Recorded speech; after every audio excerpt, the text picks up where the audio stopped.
Hey friends, if you wish to fix DirectX error on your Windows 11 computer, then please watch this video. I will guide you through the resolutions.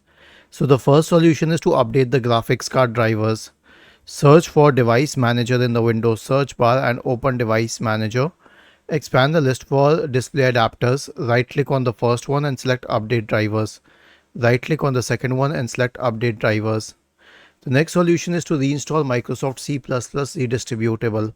So search for Microsoft C++ redistributable, and then you can go to the website and then scroll down and you'll find the x64 version for 64-bit computers and the x86 version for 32-bit computers. Download the x64 version, click on open and let it install. Okay, then once this is done, you can update Windows. So right click on the start button and select settings from the menu.